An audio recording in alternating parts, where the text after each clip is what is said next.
Hola, ¿cómo están chicos? Bienvenidos a otro capítulo de Tertulia para Tres, un podcast diseñado para mis estudiantes, pero que va a tener muchos temas culturales para aprenderte todo un poco. Y hoy tenemos a un invitado especial, un gran amigo, Jesús Guters, desde hace mucho tiempo, pero hoy vamos a hablar de un tema muy interesante, ¿no, Gus? Correcto. Y va a ser un poco sobre Venezuela. Para los que no saben, bueno, yo soy de Venezuela, Guterres también. Nosotros somos de una región que es la región de los Andes, el estado Táchira. Entonces, hoy lo que vamos a hablar va a ser desde de nuestra experiencia como tachirenses, como en esta zona específica de Venezuela, porque puede variar mucho de acuerdo a la ciudad. Entonces, bueno, hoy vamos a hablar de esta gran pregunta que muchos me hacen en clase y también muchas de las personas que yo conozco acá en Argentina. Venezuela, ¿se arregló?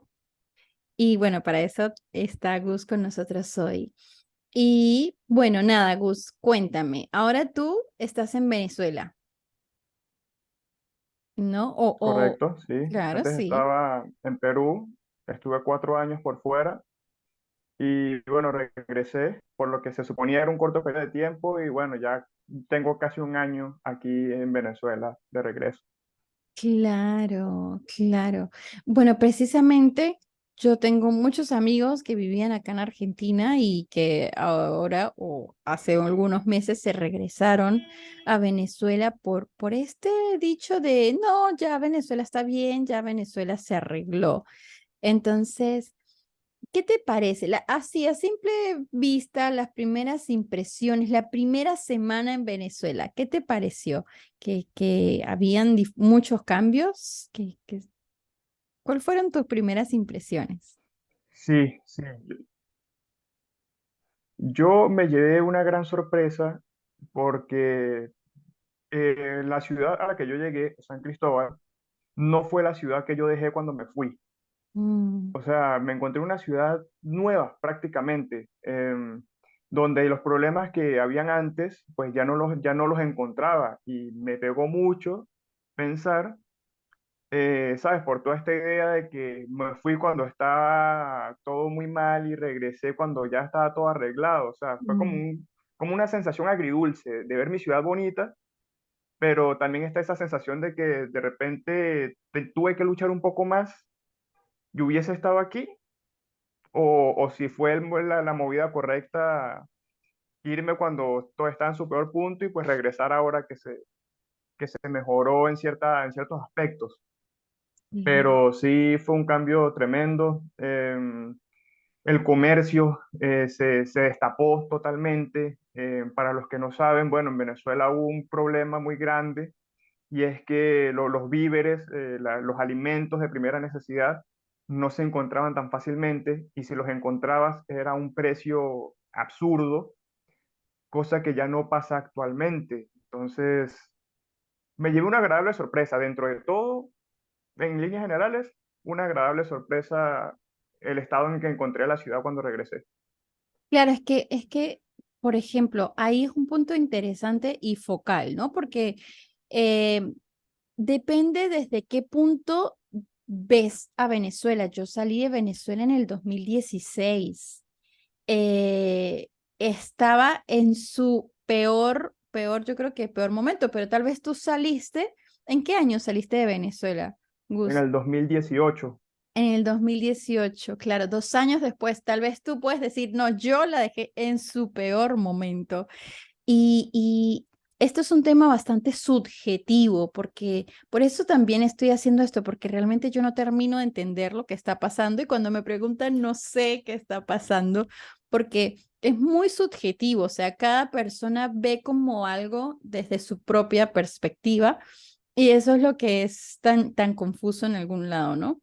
Yo recuerdo, ayúdame a recordar esa época, 2016, 2017, 2018, esos años fueron eh, increíbles porque todo comenzó en nuestra ciudad, en el Táchira, o sea, todo comenzó justamente en la Universidad Naula, donde nosotros, bueno, donde yo estudié.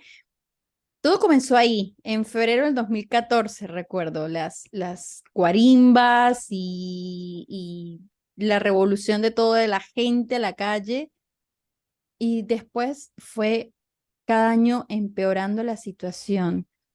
Cuando yo salí, como tú dices, los víveres eran escasos. Em, yo tenía que hacer fila para comprar y recuerdo que el número más lejos que me tocó fue el 5.000 y algo. Con un marcador pasaban y te marcaban 5.000 Mm, tanto, para que nadie se coleara, nadie entrara y dijera, bueno, esto soy yo. No, no, no se colean porque cada persona tenía un número en el brazo, ¿no? Em, y era por número de cédula. Por ejemplo, yo si mi número de cédula o mi número de identidad terminaba en 8, entonces me tocaba los miércoles. Era horrible, era decir, bueno, me voy todo el miércoles a buscar comida y aparte tenías que poner la huella dactilar. No, es que yo cuento esa historia y nadie me cree. Que, por ejemplo, si tú ibas y comprabas arroz en un supermercado, tenías que poner la huella dactilar y no podías comprar arroz en otro supermercado porque ya habías comprado arroz. O sea, yo viví esa Venezuela de escasez total de víveres, de medicinas. ¿De qué otra cosa, Gus? Ayúdame a recordar. sí, bueno, también está el tema de que quizás la escasez no se debía a que no hubiese, Mm, sino que la gente lo guardaba, ¿verdad? En sus casas, eh, en sus negocios, para venderlo a un precio mayor. Era claro. normal, por ejemplo, comprar harina de pan y en la salida de los supermercados estaba la gente vendiéndolo. O sea, lo que Mm, habían comprado en ese momento ya lo estaban vendiendo afuera.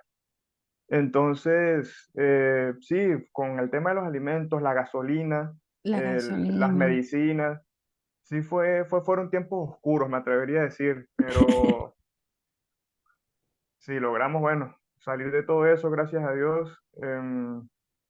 Te digo, el destape económico con que yo me encontré cuando llegué, pues me dejó sorprendido. O sea, ir al supermercado y darme cuenta que podía comprar 5 pacas de harina pan, cinco kilos de azúcar, 5 paquetes de leche en polvo. O sea, Claro, algo que porque nunca me hubiese antes, imaginado hace 4 años. claro, claro, porque 4 años atrás era impensable, era decir, primero no se conseguía leche. Segundo, por ejemplo, los que tenían bebés, si querías comprar pañales, tenías que llevar tu partida de la partida de nacimiento de tu hijo y te vendían el tamaño de acuerdo a la edad. Bueno, los servicios, Gus, no había luz, Mm. no había agua, no había un montón, o sea, los servicios realmente eran cero, o sea, El gas también, hubo un el tiempo que, gas. Oh, que había que hacer cola con su bombona al costado para que te la pudiesen llenar. sí, sí, sí, fueron momentos muy oscuros, muy oscuros. Bueno, yo vi la universidad cerrada, saqueada, quemada, abandonada, sin tocar eso, el punto de educación. Bueno, tú estudiaste en dos universidades distintas, una pública, una privada. ¿Había un cambio, una diferencia entre la universidad pública y la universidad privada? Sí, sí, totalmente.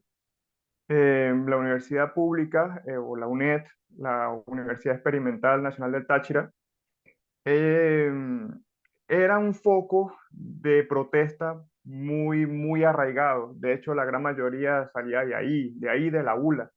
Ujú, Mientras que en la universidad privada, pues obviamente no se podía. Uno, porque obviamente por ser privada, pues uno paga una mensualidad que era supremamente cara.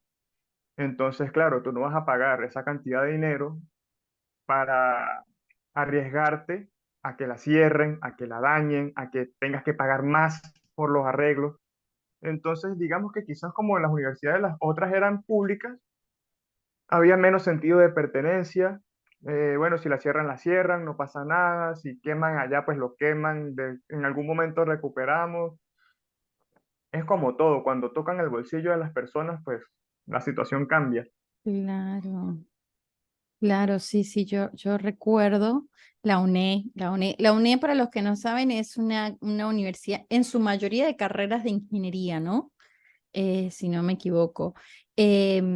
Y la ULA, que quedaba ahí mismo, en la misma área geográfica, estábamos a muy poca distancia, era también de licenciaturas, medicina y demás, pero eran dos universidades públicas donde eran los focos de concentración y de protestas. Entonces era difícil ver clases. Yo recuerdo que el transporte no funcionaba y cuando funcionaba te dejaba a no sé cuántas cuadras de lejos de la universidad y era terrible poder llegar a la universidad a estudiar. No, fue una época muy oscura para Venezuela y elegiste Perú para emigrar, para vivir bueno, cambiar un poco. Era una situación muy difícil.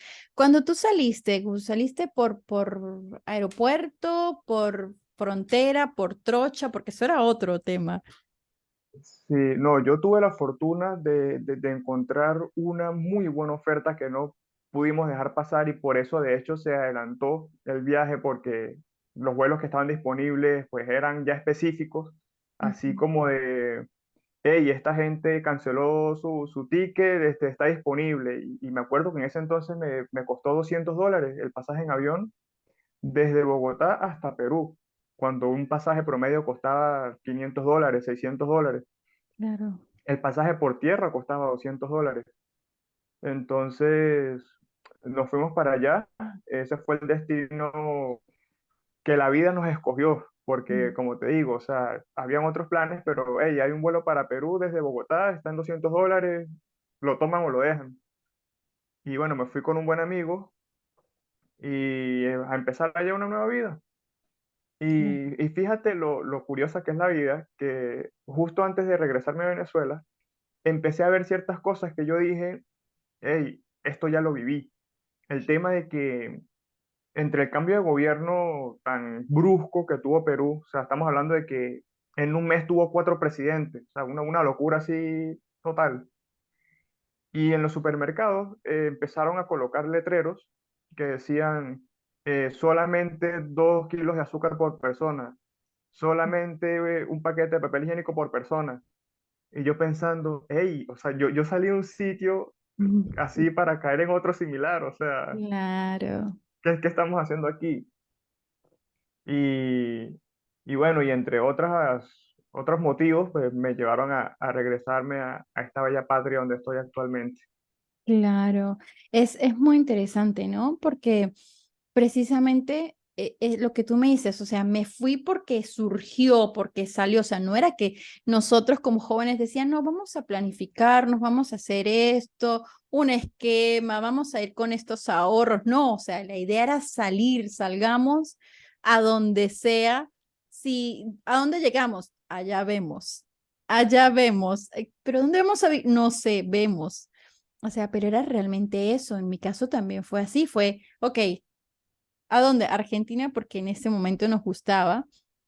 Argentina todavía estaba el tema de que habían unos últimos vuelos para aprovechar, pero después la frontera se cerró con Colombia, con Venezuela, y se abrieron las llamadas trochas, que son pasos ilegales entre Colombia y Venezuela y mucha gente tuvo que salir del país caminando, atravesando un río y demás porque los aeropuertos ya no funcionaban, ya no habían vuelos, las fronteras estaban cerradas.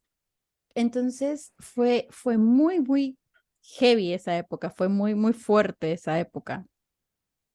Claro, no, Entonces, ujú, yo, yo cuando salí, yo tuve la fortuna de que el paso peatonal hacia Colombia todavía estaba funcionando, o sea, no lo habían cerrado ujú, del todo.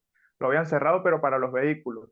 mm, Y como a las 2 semanas de yo haberme ido, pues me entero que cerraron completamente la frontera y que solamente estaban operando las trochas. Y era otro tema totalmente diferente porque pues obviamente eran controladas por grupos delictivos que que cobraban por persona, por todos los que pasaban, entonces saca cuenta que por la medida pequeña que cobraran $5 persona.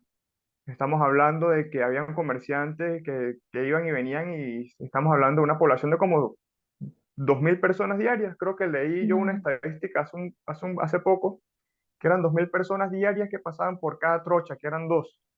ujú. Entonces, bueno, imagínate tú la clase de negocio que se Ex- formó a raíz del cierre de frontera. Y que duró mucho tiempo, años, años cerrada la frontera y se abrió precisamente porque el presidente colombiano, el presidente de Colombia ahora cambió precisamente, si no estaría probablemente cerrada aún.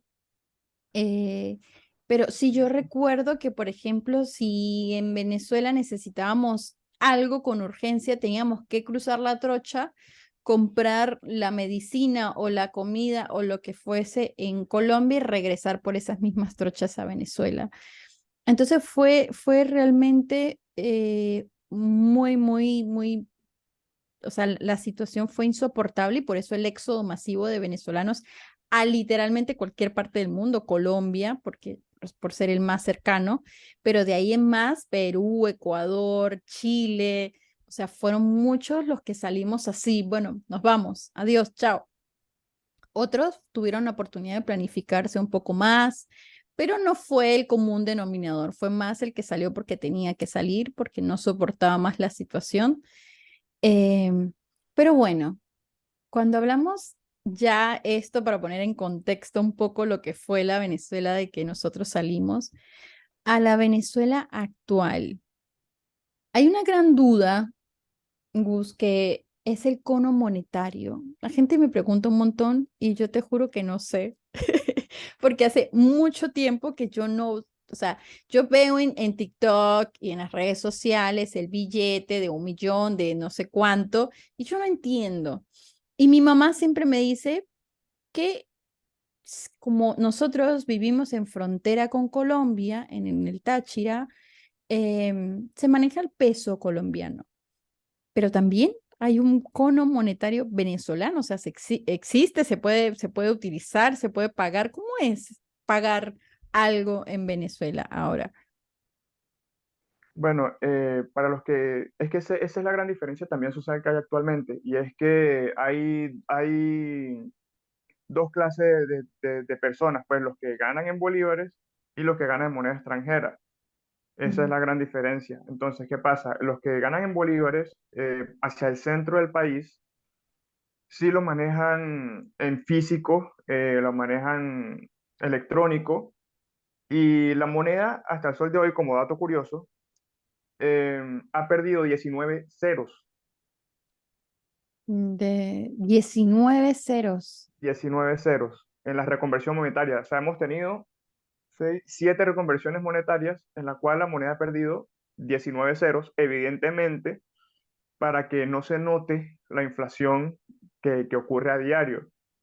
Entonces, ¿qué pasa? La última reconversión que hubo fue una que no fue oficial. Te explico. Como tú dices, estaba en el millón. Estaba 1 millón, 5 millones, 10 millones, 20 millones, 50 millones, 10 millones. Ay, no es. Entonces, entonces la última reconversión no fue oficial en sentido de que el Banco Central de Venezuela eliminó 6 ceros más. Entonces, ¿qué pasa? Ya se está hablando de que actualmente $1 equivale a 24 bolívares. En la reconversión anterior estaríamos hablando de 24 millones, pero como el Ujú. Banco de Venezuela decidió de forma unánime eliminarle 6 ceros, pues se quedó en 24. Entonces, los billetes, el cono físico que ya se sacó antes de esa reconversión, todavía está vigente, pero hacia el centro del país.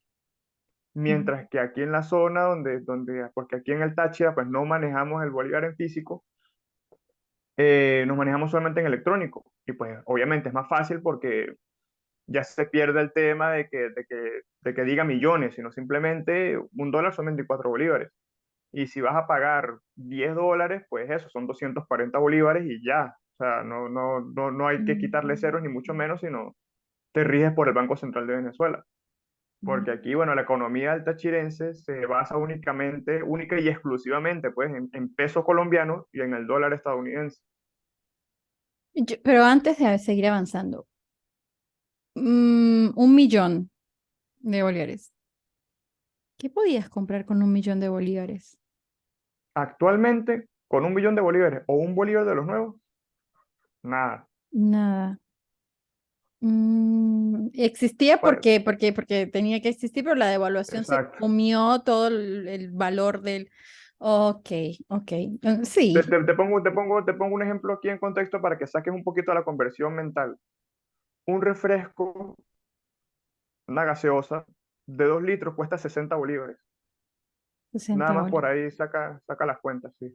Mm, claro, bueno, entiendo. Entonces lo llamamos el equivalente de 24 bolívares, $1, así que sería más o menos... entiendo, entiendo. ¿Y quiénes ganan salario en bolívares? Los Usualmente trabajadores los que públicos. trabajan, sí, los trabajadores públicos y los que trabajan para grandes empresas. Claro, ¿qué pasa? Que los que trabajan para grandes empresas tienen su sueldo base en bolívares y ya lo que se llaman bonos, comisiones, pagos extras, sí se lo dan en moneda extranjera, dólares usualmente. Dólares. O sea, se legalizó por debajo de la mesa el dólar, que era lo Eso que es correcto. habíamos dicho en un principio que era lo que iba a hacer que el país se estabilizara. Ahora pregunta, nosotros como venezolanos que sobrevivimos o los que especialmente se quedaron y sobrevivieron a esa época tan oscura, teníamos una lucha constante diaria, creo que incluso menos de diario, o sea, en horas, el incremento de cosas por la inflación era tan rápida que en horas algo que costaba, no sé, un bolívar en 2 horas costaba tres y así sucesivamente, ¿no? Eso en bolívares. En el dólar, ¿tenemos Ujú. este cambio constante de precios en el dólar o se mantiene un poco más por ser una moneda como el dólar que no tiene o no sufre tanta inflación? Bueno, me atrevería a decir yo 3 años, o sea, porque eso fue en el primer año que llegué, que eso sí me costó a mí bastante, el tema de entender que el dólar se estaba devaluando. A mí me pegó eso, porque eso no es un fenómeno normal.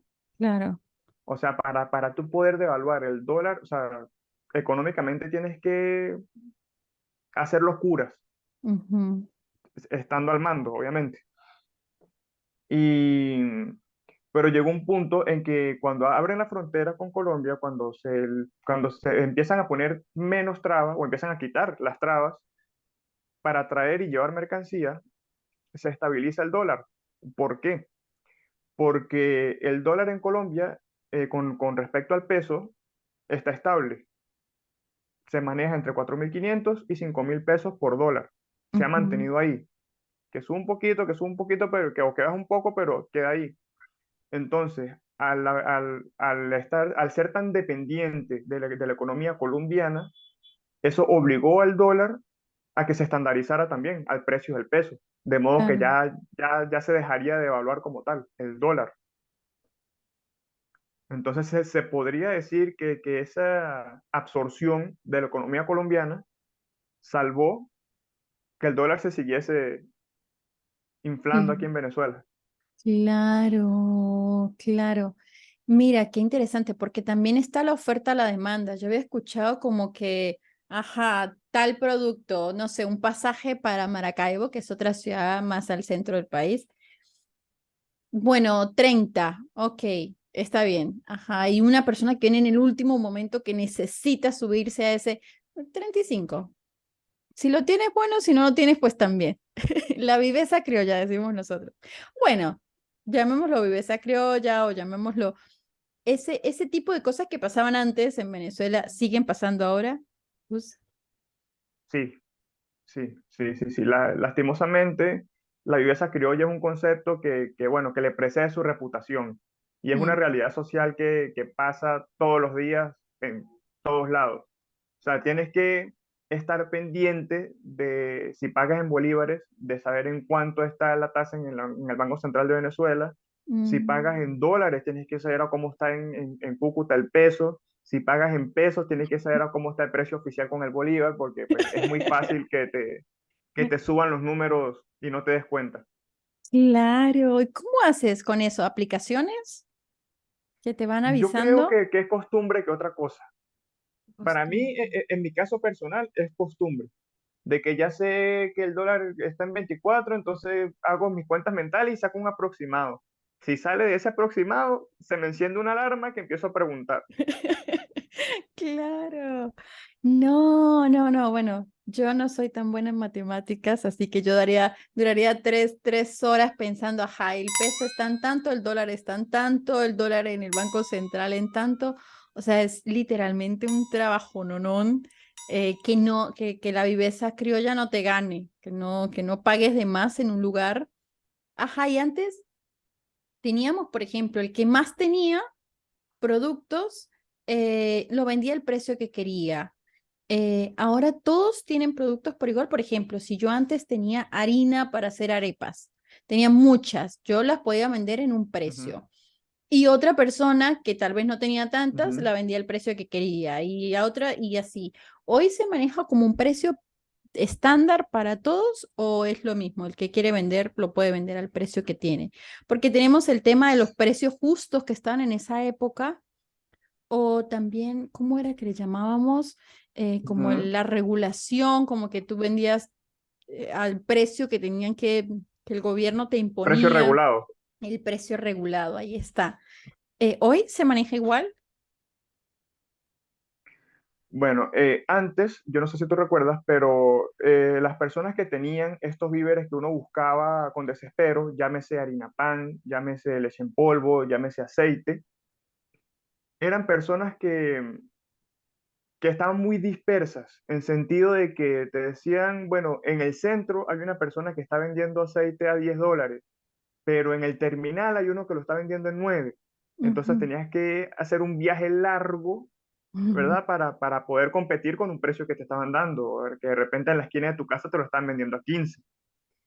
Actualmente, el tema de la competencia económica entre negociantes obliga a que los precios bajen, porque, como te digo, una de las cosas que noté atrás llegué es la proliferación de venta de comida. Cuando Oh, antes no había, ahora hay, o sea, hay tres, cuatro ventas de comida por cuadra. O sea, una locura. claro. Entonces, claro, si tú vas a comprar aceite aquí en la esquina de tu casa y ves que te lo están vendiendo en $15, puedes caminar literalmente 10 pasos más y hay uno que te lo vende más barato. Entonces, eso Mm. obliga a estas personas a mantener los precios bajos para poder salir del stock. Claro, del producto. Ah, mira, ajá, y eso, tema turismo, tema fiestas, tema alcohol. Antes eso no existía porque primero te robaban hasta el apellido. Segundo, aparte de la inseguridad, bueno, segundo que el transporte no funcionaba nunca y no había gasolina, entonces la gente no podía movilizarse a ningún lugar. Literalmente cuando yo me vine, todo lo que era gastronomía y lugares de relajación y entretenimiento estaban cero, exceptuando, excepto el centro comercial, que era como el único, y eso igual vivió su época también oscura. Hoy, ese tema, Ujú. gastronomía, Opciones tienes bastante, gastronómicamente hablando. Em, Aquí puedes encontrar comida a las 3 de la mañana. O sea, hay sitios que trabajan 24 horas, cosas que actualmente estoy disfrutando porque antes no lo teníamos. O sea, claro. trabajar 24 horas aquí hace 5 años era exponerte a que te robaran, que te extorsionaran, a cualquier peligro innecesario. Y actualmente, pues, no sé a qué se debe. Yo, para mí, mi teoría es que gran parte de esa población que emigró también fueron personas que practicaban la delincuencia Mm, y dejaron la ciudad limpia en cierta forma. Entonces, ya es normal encontrar a gente rumbeando, oyéndose de fiesta toda la madrugada, saliendo a las 4 de la mañana puedes conseguir arepas, comida chatarra, hamburguesas, perros calientes. Claro, Em, sí, eso aquí, sí, incluso en la época donde todo estaba mal, el venezolano como tal encontraba la manera de comprarse una botella de ron, de comprarse una caja de cerveza. O sea, yo toda la claro, vida he dicho que lo que es comida y licor siempre va a ser negocio en Venezuela, siempre, independientemente de cómo esté la economía. claro. Claro, igual yo recuerdo que empezaron a salir licores alternativos porque no se conseguía la típica cerveza ni el ron. Entonces empezaron a salir bebidas alternativas. Bien, en mi parecer, alcohol etílico puro con saborizante a tal cosa. Pero era una forma de olvidarse de lo que estaban viviendo. Entonces siempre había un poquito, una reserva para poder vivir ese momento con amigos, tomar o algo se hacía, pero se hacía. Eh, claro, Gus, entonces, económicamente queda claro que hubo una mejoría en Venezuela, que encontraste una mejor, no Venezuela, Táchira específicamente, hubo una mejoría. Políticamente, porque cuando yo me vine no se podía tocar tema política, era sumamente difícil hablar de cualquier tema que involucrara política, porque o había una guarimba o había una protesta o la gente estaba muy sensible con el tema. Yo me vine cuando murieron tantos jóvenes en algunas protestas, sobre todo un chico joven que ahora no recuerdo cómo se llama, pero era un tema muy sensible. Hoy políticamente, ¿sigue habiendo esa discusión o dentro de la política o ahora cada quien se encarga de resolver lo suyo como pueda? ¿Cómo es ahora el tema? Por ejemplo, mi mamá me dice, en Rubio, que es un poco más a la frontera con Cúcuta, me dice, ok, se rompió la calle o se rompió algo. Y entre los vecinos se juntan, bueno, yo compro esto, yo compro esto, yo compro esto y lo arreglan entre ellos. O sí, o sea, como que ahora la política es, ¿sabes qué? No, vamos a hacerlo nosotros. Y ya no importa si el vecino es de cualquier punto político o un pensamiento político, es como que, ok, resolvámoslo, ya está. ¿Se nota esa atmósfera ahora en el Táchira o sigue habiendo una movilización política muy fuerte? No, yo creo, yo personalmente creo que el venezolano se ha llevado demasiadas decepciones, em, Mm. poniendo toda la esperanza en un individuo que sale de otro partido político prometiendo que esta vez sí, que esta vez sí, que ahora sí, que el futuro. Entonces, el venezolano ya como que se resignó a solucionar por su lado solucionar lo que se puede solucionar e incluso con el tema de las alcaldías y las gobernaciones, que bueno, obviamente actualmente pues la gran mayoría son del régimen actual. Incluso entre ellos mismos, o sea, se dedicaron cada quien a su área de experticia y acomodar lo que puedan acomodar, porque pues sea como sea, aquí estamos todos. Entonces como que por fin entendieron ese concepto de que no solamente son ellos los que viven aquí.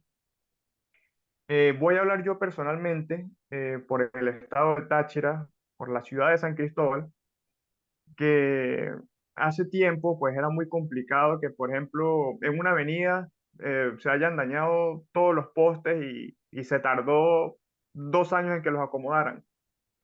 Actualmente pues están muy pendientes de la iluminación en todas las zonas públicas, todos los parques están bien cuidados, hay un apoyo al que quiere surgir con negocios. No sé si recuerdas que antes era un problema porque para abrir un negocio, pues tenías que pagarle aparte a esta persona, a esta otra, para que te movilizaran los documentos.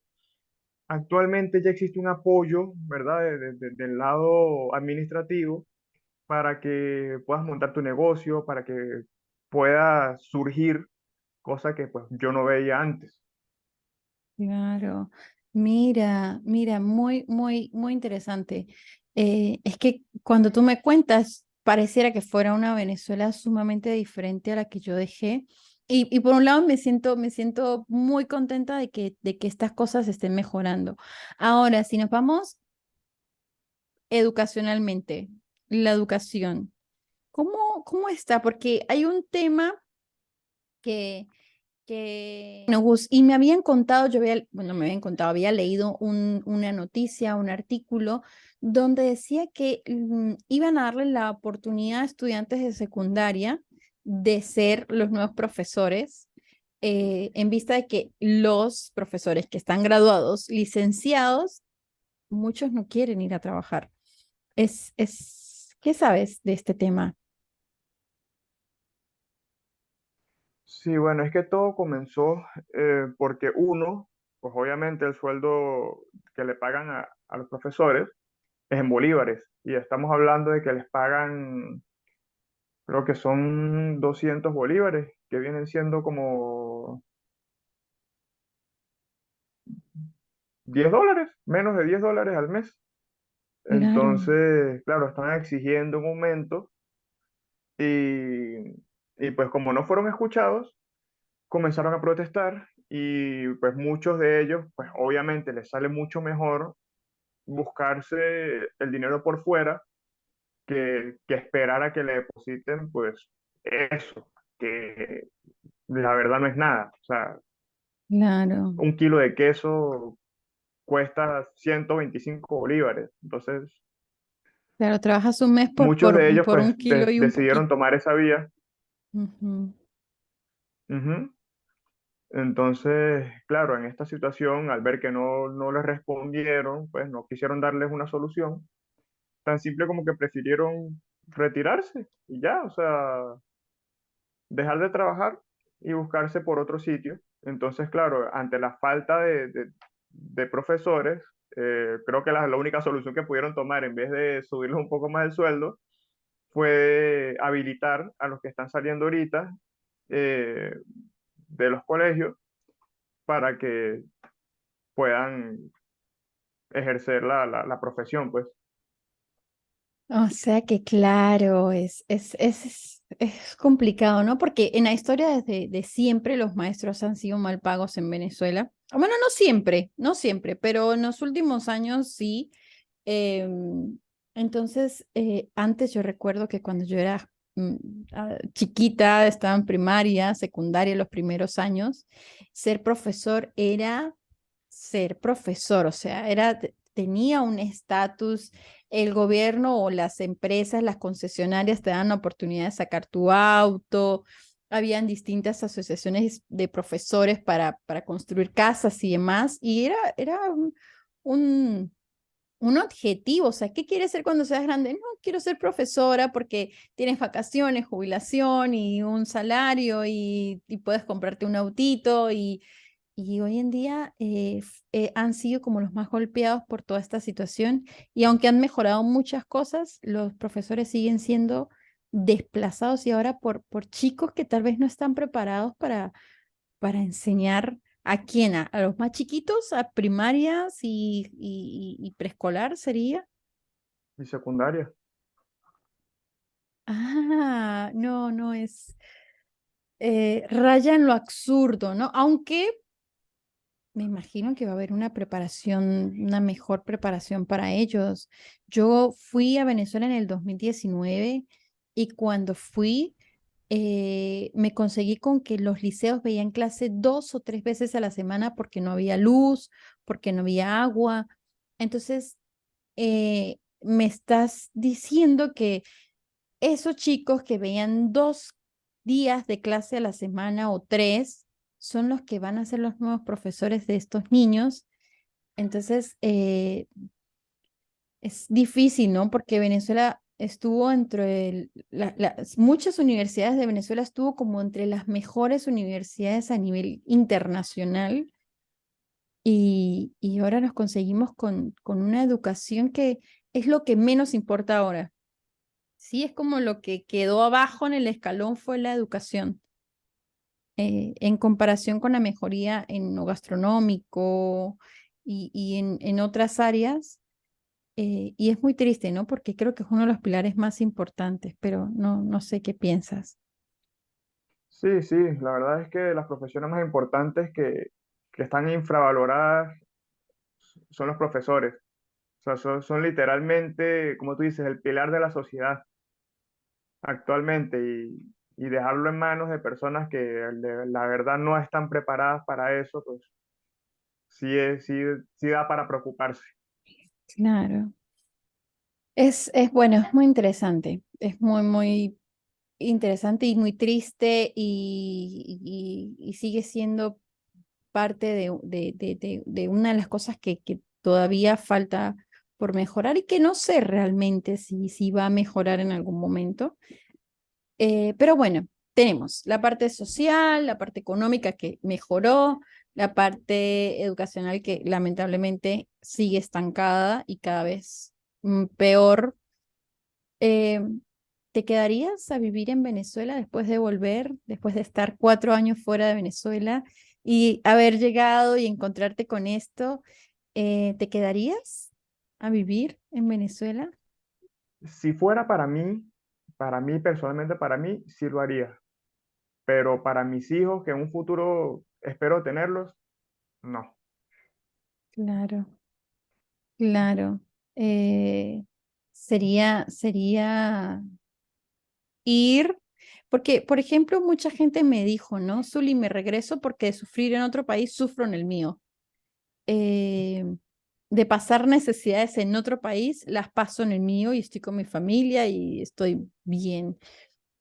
Eh, ¿Crees que en tu caso particular que viviste en Perú, que estuviste 4 años en Perú y que ahora regresas a Venezuela, vale la pena, por ejemplo, para la gente que no la ha pasado bien fuera de Venezuela, volver a su país ahora, desde tu propia experiencia?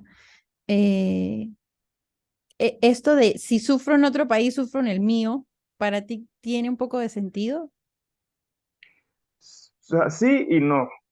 Sí, porque la diferencia es que, por supuesto, pues aquí estás con tus amigos, estás con tu familia, y aquí el venezolano siempre se rebusca como pueda, como sea.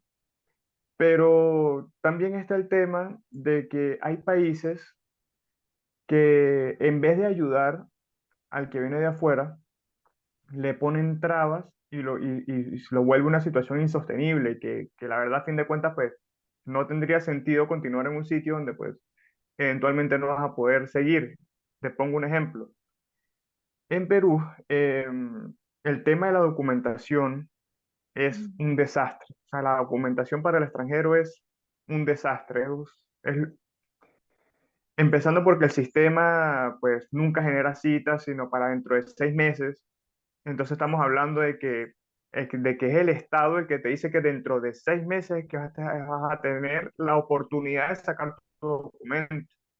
Entonces, en ese tiempo que estás ahí, hasta esos 6 meses que esperas, te genera una multa, porque en teoría sigues estando Ilegal. de forma ilegal. Mm. Entonces, claro, ¿qué sentido tiene que te digan, no, de aquí a 6 meses puedes ir a migración a sacar el documento, pero pues esos 6 meses te los vamos a cobrar? Y pues estamos hablando de que son $5 por día. Entonces, bueno, saca tú la cuenta de cuánto vas a deber hasta que puedas sacar tu documento. No, claro, claro. Bueno, en el caso de Argentina, cuando yo saqué los papeles fue sumamente rápido. Convengamos que llegué hace 7 años casi a Argentina. Fue súper práctico. En un mes yo ya tenía mi inicio de trámite y con ese inicio yo ya estaba legal. No tenía mi documento llegó 6 meses después. Después, obviamente, con la intensidad de venezolanos que fueron llegando, se complicó el sistema y ya se atrasó todo, pero estabas legal en el país hasta cierto punto. Pero claro, o sea, llegar sin nada y encima tener que deberle de entrada al país a donde llegas hasta que inicies el trámite. Entonces, wow, claro. Entonces sí, entiendo. Y cada país me imagino que es Bueno, imagínate, yo cuando llegué, un tema diferente. Sí, Ujú, sí, sí, bueno, fíjate, yo cuando llegué, yo pasé por tres documentos, porque yo cuando llegué, el PTP todavía estaba en una fase de prueba que no se lo están dando a cualquiera, o sea, era un tema que te pedían en ese momento, te pedían que estuviese trabajando para una empresa y que esa empresa te hiciera una recomendación de que ellos de que ellos te están dando trabajo y que necesitaba el documento. O sea, esa era un requisito en ese momento. Entonces, obviamente, para yo en particular no estar en ese estatus de inmigrante ilegal, yo saqué un refugio ujú. hasta que por fin el PTP le quitaron un poco de requisitos y fue, pues, obviamente más fácil sacarlo y lo saqué. Del salto del PTP al CPP, no, al carnet de extranjería, que es como el siguiente paso, tú sacas la cita y te dicen, que es donde, ahí entra donde yo te digo, el PTP mío se venció, ¿verdad? Pero yo saqué la cita antes de que se venciera para el carnet de extranjería. El carnet de extranjería me lo dieron a 6 meses después de que se me venciera el, vaina, el PTP, El PTP. que es el permiso temporal de trabajo, sí. Entonces, en esos 6 meses, yo tenía mi constancia de que había sacado o de que había comenzado el trámite para el carnet de extranjería. Y eso me servía porque cuando pues alguien me pedía los documentos, yo le enseñaba eso y listo, perfecto. El tema es que en esos 6 meses, y eso nadie te lo dice, genera la multa. Entonces, al momento que yo fui a salir de Perú por avión, me dijeron que no podía salir porque tenía una multa. Me acuerdo que en ese entonces era un monto absurdo, eran como $2.000, algo así, que yo dije, ya, pero ¿por qué debo yo $1.000? No entiendo, $2.000. No, porque es que son estos días, más todo este tiempo, más de aquí para acá, son $2.000 y bueno, no puedes salir hasta que no los pagues. ¿Qué? Y yo, ok. Entonces hice mi diligencia, ¿verdad? De ir hasta migración y preguntar cómo puedo hacer para solucionar ese tema. Porque pues, obviamente nadie en situación de inmigrante trabajando día a día va a tener $2.000 extras ahí como Ah, para estar te lo solvente. pago. Entonces, sí, exacto. Y teniendo en cuenta que nadie te lo dice, o sea, nadie te dice, epa, mira, esto te está generando multa. O sea, bueno, obviamente me imagino que es mejor para ellos porque se va acumulando más. Claro. Pero en migración pues me dijeron que eso era definitivo y que si quería salir del país pues tenía que pagarlo o si no firmar un documento donde decía que me iba y no regresaba y ya quedaba sin la multa pues. O sea, fue una cosa loca realmente. No. No, no, no, no. O sea, claro, todo por debajo de la mesa, con engaños o con falta de información, falta de informar a la gente, de decirle, mira, si no haces esto, pasa esto. Mira, no, es increíble. Claro. Y como tu historia, me imagino que hay un montón. Y si nos vamos a las historias de cuando cada uno llegó a ese país y las cosas que vivió, es también otro tema, ¿no? Pero bueno, yo creo que con todo esto que hemos hablado hoy, Gus, puedo entender, puedo tener un poquito más de lo que está pasando actualmente, porque yo veo las fotos, veo el Instagram, veo el Facebook de las personas que conozco que están en Venezuela, que se fueron a la feria. Para mis estudiantes, algunos ya conocen la Feria de San Sebastián que se celebra en el Táchira y que son como el icono de una movilización de masas, porque todos quieren ir a la feria, es como el momento donde todos olvidamos todo para ir a celebrar, que hace muchos años yo no lo veo, no, porque obviamente la situación era complicada. Se hacía, pero creo que muy sencillito porque no había recursos. Y este año yo vi en las fotos como que en Rubio, que es mi pueblo, la gente estaba en la plaza estaba iluminada, muchísima gente, música en vivo, mucho alcohol, la gente en las ferias. Yo digo, wow, pero ya va, ¿qué está pasando? Y precisamente lo de las ferias, que es como el festival o la fecha más importante para nosotros en el Táchira, ¿Cómo fue este año? Porque acabó de terminar, empezó en enero. ¿Qué tal esta fiesta, Gus? Bueno, te digo, yo tenía 4 años que no iba para las ferias y estas ferias que celebramos aquí, pues, o sea, fue una locura. O sea, te estoy hablando de que los precios de las entradas a los conciertos variaban desde $50 hasta 300, $400 y te estoy hablando de que estaba full. O sea, que ya No. no, ni siquiera tenías para comprarlo. O sea, no que no tuviese el dinero, sino que ya no habían. Ahí fue donde me enteré que en San Cristóbal, pues, sí hay plata, sí hay dólares, o sea, sí hay pesos. Porque, bueno, Mm, aparte de eso, pues se sobreentiende, pues, que la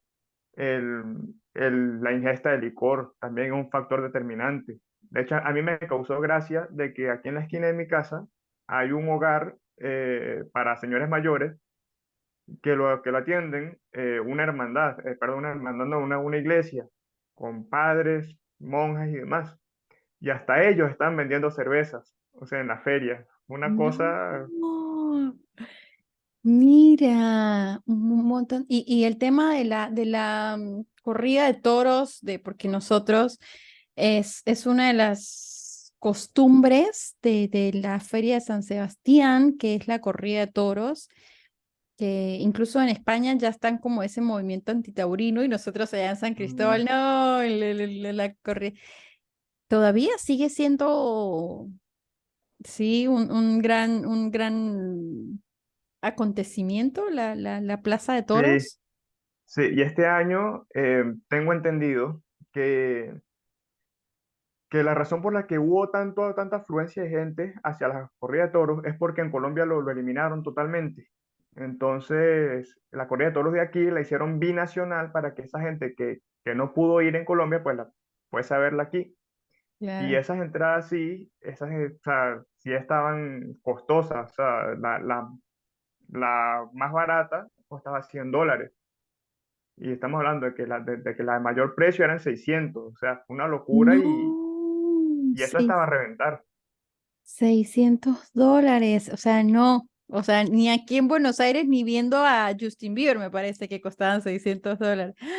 No, no, es increíble. Última, no te molesto más, pero última. Nosotros antes relacionábamos que el que tenía dinero era un enchufado.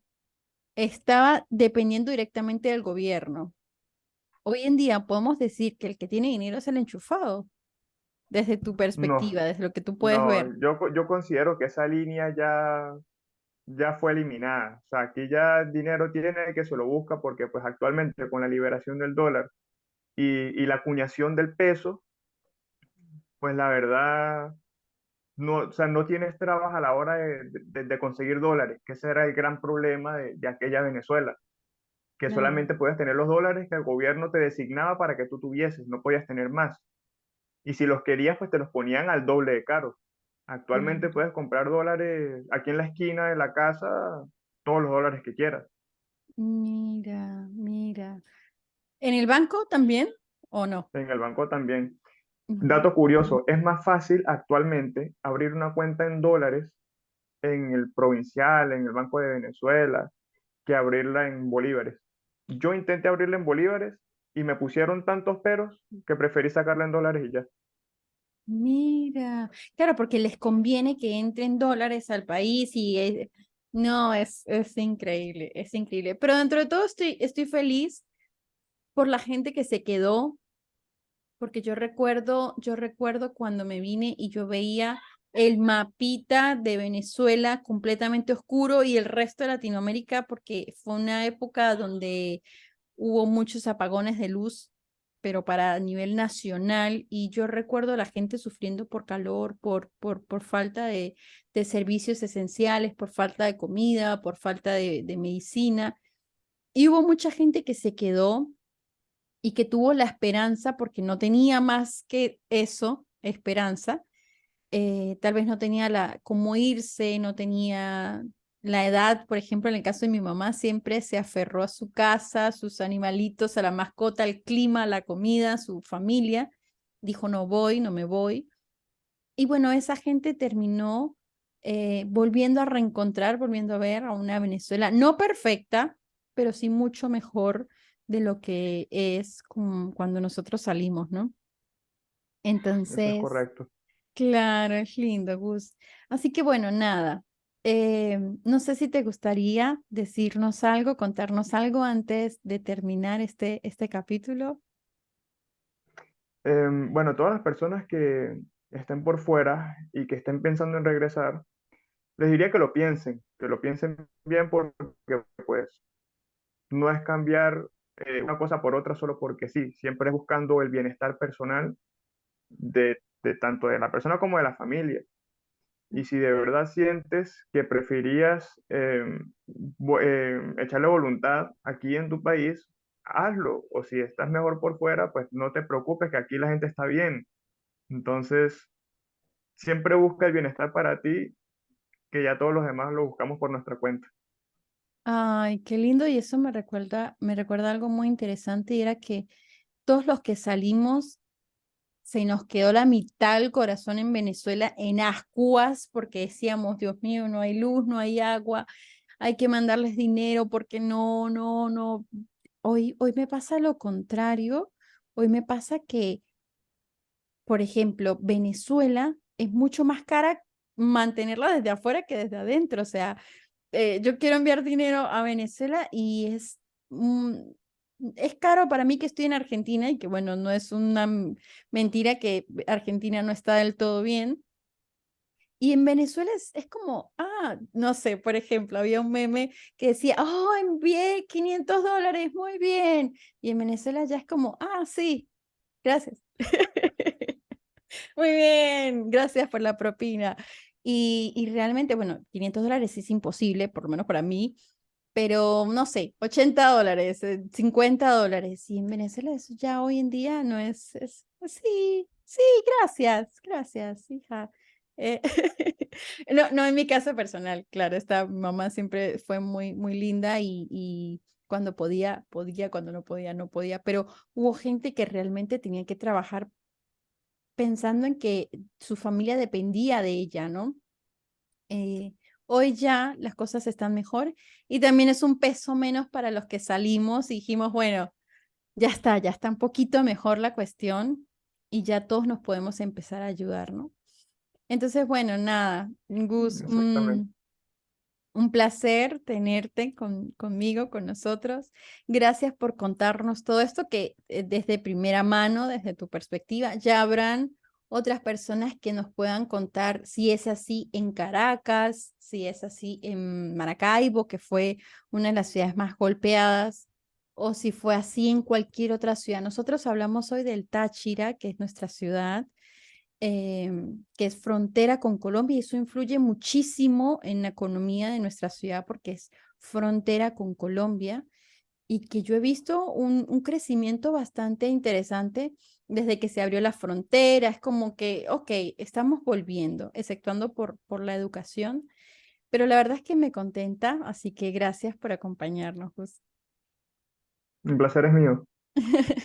Y bueno, nada, chicos, nos vemos entonces en otro capítulo de Tertulia para Tres. Espero que lo disfruten y cualquier comentario pueden dejarnos por aquí.